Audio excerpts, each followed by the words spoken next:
అకాల వర్షంతో కూడిన తడిసిన ధాన్యానికి మొలకలు రావడంతో ఆవేదన చెందిన రైతులు ప్రభుత్వ అధికారుల తీరును నిరసిస్తూ ఆర్మూరు మున్సిపల్ పరిధిలో నిజాం సాగర్ కెనాల్పై నిరసనగా రాస్తారోకో చేపట్టారు. అధికారుల జాప్యం వలన కొనుగోలు నిలిచిపోవడంతో పండించిన వరి ధాన్యం వర్షార్పణమై అయిందని పేర్కొన్నారు. గత 2 రోజులుగా కురుస్తున్న భారీ వర్షాలకు కొనుగోలు కేంద్రాల వద్ద బస్తాలు తడిచిపోవడంతో మొలకలు వచ్చాయని పేర్కొన్నారు. తడిసిన ధాన్యాన్ని పూర్తి స్థాయిలో కొనుగోలు చేయాలని ప్రభుత్వాన్ని డిమాండ్ చేశారు.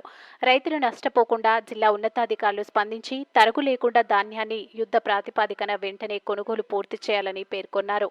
రోడ్డుపై బైఠాయించి నిరసన తెలపడంతో వాహనాలు పెద్ద ఎత్తున నిలిచిపోయాయి. ఆర్మూరు పోలీసులు ఘటనా స్థలానికి చేరుకొని రైతులను ఆపాదించడంతో నిరసన విరమించారు.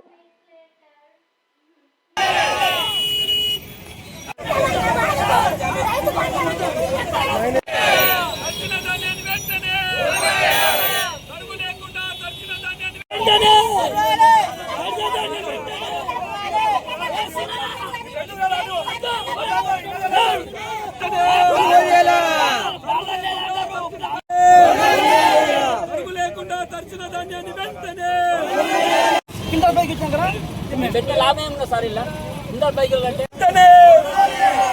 అడుగు లేకుండా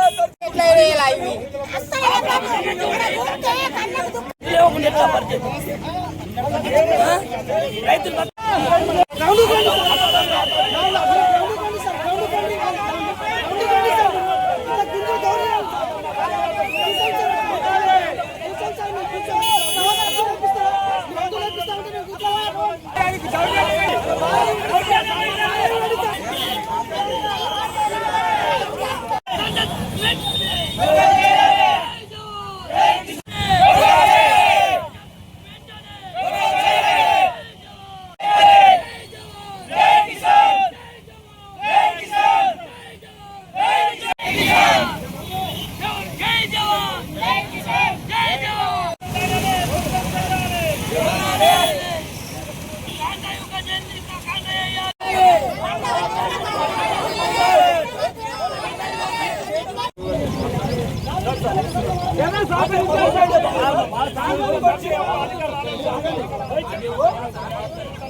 అన్నజల్లకు అనుబంధం ఉన్నది కానీ పంట పండించే రైతుకు అనుబంధం లేదు.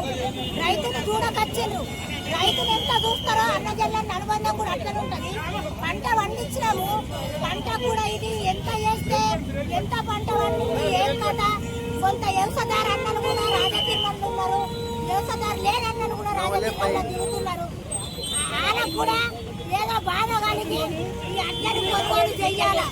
మా రైతుల మీద మీరు అక్కడ ఇక్కడ ఎక్కడ మీరు ఇది చెయ్యకుండ్రి. మేము ఇప్పుడు అందరం రైతు బంధులం అన్నజల్లన్న లెక్క అందరము రైతు బంధువులము కూర్చుండి పంట పండించినాము. మాకు బాధ అయింది. మేము ఒక తడ ధర్నా చేస్తున్నాము. ఎమ్మెల్యే కానీ కలెక్టరే కానీ గెలిచిన రేవంత్ రెడ్డి అన్న కానీ దయచేసి రైతుకు ఎక్కడైనా కానీ మోసం చెయ్యకుండా రేవంత్ అన్న నువ్వు గెలిచినప్పుడు గెలక ముందు అన్ని చెప్పినావు. గెలిచినాకట ఇప్పుడు మా రైతు మీద మన్ను పోస్తున్నావు. మా కడుపు మీద ఒక రైతు ఎత్తేసినావు. ఆ రైతుని పక్కకు తొలుగా కొట్టేసి మా అడ్ల ధర ఏందో నువ్వు మాకు ఏమి కడతలేకుండా మా అడ్లను నువ్వు కొనాలా, డబ్బులు ఎండలే మా ఖాతాలలో వేయాలా. రైతుకు బాధ పెట్టకు. రైతుకు పంటని తెలియకుండా పంట పండించిన పంటని కొనాలా. కాంట చేతులు బరాబరి మొత్తం అటు అమ్మలు లేరు, ఓళ్ళు లేరు, మొత్తం కాయల కింద మొత్తం నానిపోయినాయి. సార్ గిట్ల అయిపోయినాయి. ఇప్పుడు ఏం చేసుకోవచ్చు చెప్పు. ఒక కుంటలు ఏం పడ 5 కిలో కప్పకాడ చేస్తామంటారు. అంతా చేసినాక మాకు అచ్చడి ఏమున్నాయి. అక్కడ ఇప్పటిదాకా పంట లాభం ఏమి చెప్పులు మరి. రావాలా కదా చేతనే అడ్డు వెళ్ళిపోతే మాకు కూడా బాగా ఏం టెన్షన్ చేస్తామా రస్తా రోజు వేసిన అవసరమా చెప్పండి మీకు ఇబ్బంది మాకు ఇబ్బంది కదా అదేదో జల్దీ చేసేది ఉంటాయి ఏంటంటే కాంట మనుషులని కానీ లారీలను కానీ సంచులను కానీ ఏంటంటే దెప్పి చేసి వీళ్ళైతే తీసేస్తే మాకు కూడా అర్థం ఉంటుంది కదా వాళ్ళకు ఉండదు ఇబ్బంది మాకు ఇబ్బంది ఉండదు ఇప్పుడు ఏం చేయాలి చెప్తాం మీరండి నువ్వు ఎన్ని రోజులు పొలం కోసి ఎన్ని రోజులు ఉన్నాయి? నెల అవుతుంది మాది 15 రోజులు అవుతుంది చుట్టూ పెట్టాలి సార్ ఇప్పుడు ఒక్క నిమిషం